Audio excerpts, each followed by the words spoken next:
Welcome to today's Explainer. I'm Dr. Chem, and we are diving deep into the ultimate central science to see exactly how chemistry is actively engineering every single aspect of our modern lives. Let's jump right in.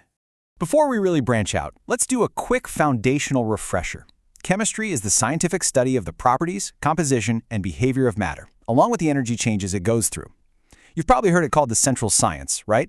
Well, there's a good reason for that. It acts as the ultimate bridge between physics on one side and biology on the other. Matter is quite literally anything that has mass and takes up space. So the screen you're staring at right now, the air you're breathing, the very cells in your body, they are all completely governed by the rules of chemistry. Because matter is literally everywhere, this field is incredibly vast. So here's our game plan for today. First, we'll look at the central science and history, then physical and analytical chemistry, followed by organic and biochemistry. After that, we'll explore the inorganic world, and finally, wrap things up with modern frontiers. All right, Part 1. The central science and history, from ancient roots to modern labs. So, the ancient Greeks basically treated chemistry as a theoretical philosophy. They were great at thinking about elements like earth, air, fire, and water, but, they didn't really test them. That changed completely during the alchemical period between 600 and 1600 AD. Brilliant Muslim scientists took chemistry and fundamentally transformed it into a practical, experimental science. Foremost among them was Jabir bin Hayyan. He's often known as the father of chemistry, and he actually built the very first chemical laboratory. These pioneers didn't just sit around and theorize. They rolled up their sleeves and got their hands dirty. They gave us the foundational laboratory techniques that we literally still rely on today, like filtration, distillation, sublimation, and crystallization. They also invented powerful mineral acids like nitric and hydrochloric acid. Another extraordinary figure, Al-Razi, not only prepared sulfuric acid but even utilized opium as an anesthesia. The everyday lab practices we use in modern manufacturing and medicine today, they trace their direct lineage back to these exact innovations. Moving right along to Part 2, Physical and Analytical Chemistry, Measuring and Moving Matter. First up in the modern branches is physical chemistry. So what happens when you mash up physics and chemistry? You get this branch, which is all about behavior and physical arrangements. It answers some really complex questions about how molecules interact with radiation, how thermodynamics work, and what fundamentally drives the speed or rates of chemical reactions. A perfect everyday example of physical chemistry is the study of chemical kinetics, basically reaction rates. Think about it. Why is it that when you mix vinegar and baking soda, boom, you get this immediate, intense foaming action? But if you leave a piece of iron out in the rain, it takes literal years to slowly degrade into rust. Physical chemists are the ones studying the energy barriers and molecular interactions that dictate those massive differences in speed.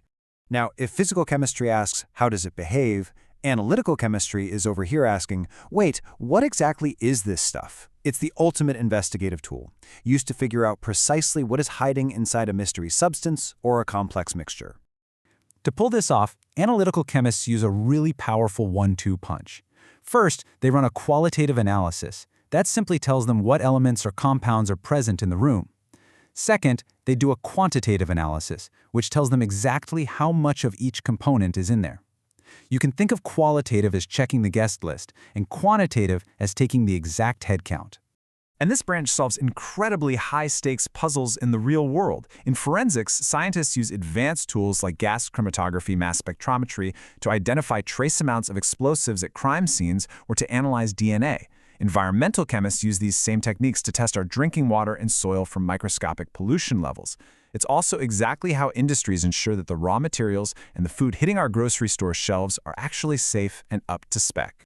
Okay, on to Part 3, Organic and Biochemistry, the chemistry of life. Biochemistry sits right at the crossroads of biology and chemistry. It's totally dedicated to unraveling the chemical processes that happen inside living organisms at the atomic and molecular level. This is the branch that is aggressively uncovering the mysteries of genetics, cellular function, and the fundamental mechanics of how diseases actually take root and spread in the body. Let's make this a bit more personal. Go ahead and take a deep breath right now. Seriously, do it. Every single time you do that, biochemistry is actively at work. That oxygen you just inhaled is attaching to a protein called hemoglobin in your blood. Your body then actively transports that oxygen to react with other substances, converting it into the energy that is currently keeping your heart beating and your brain focused on this explainer. Closely related to biochemistry is organic chemistry. Now, if you're in the grocery store, organic might just mean grown without pesticides. But in the scientific world, organic chemistry specifically focuses on matter containing carbon and hydrogen bonds. With just a few tiny exceptions, like carbon dioxide, if it has a carbon skeleton, it is organic. Carbon is, without a doubt, the ultimate building block of life. So the crucial takeaway here is that organic chemistry isn't just about living organisms. It's about the sheer, incredible versatility of carbon.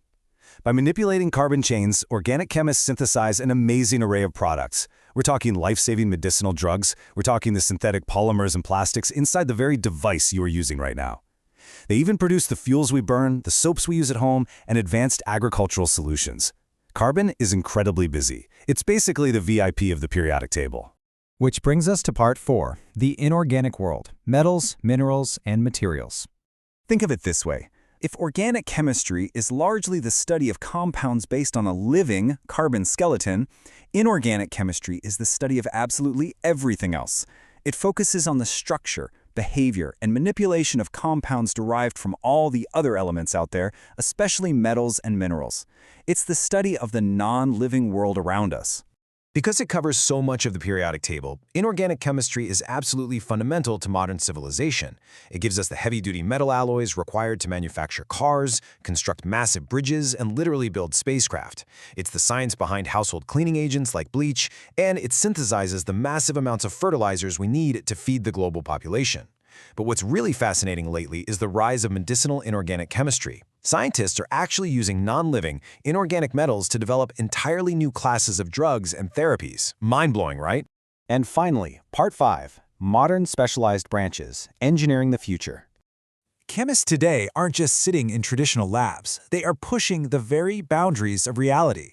In nuclear chemistry, they are studying changes deep inside the nucleus of atoms, harnessing fission for massive power generation and using targeted radioactive decay to actually treat cancer tumors. Then there's green chemistry, which is such a brilliant shift in thinking. Instead of just cleaning up pollution after the fact, green chemists design chemical products and manufacturing processes from the ground up to prevent pollution and eliminate hazardous waste entirely. And if that's not far out enough for you, astrochemistry literally takes the science to the stars.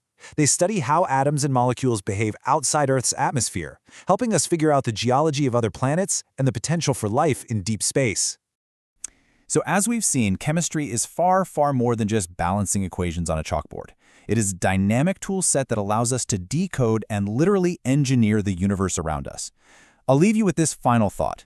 Whether the goal is curing an unprecedented disease, generating infinite clean energy, or maybe even terraforming a new planet, which branch of chemistry will you explore next to help change the world? Keep questioning, and I'll catch you in the next explainer.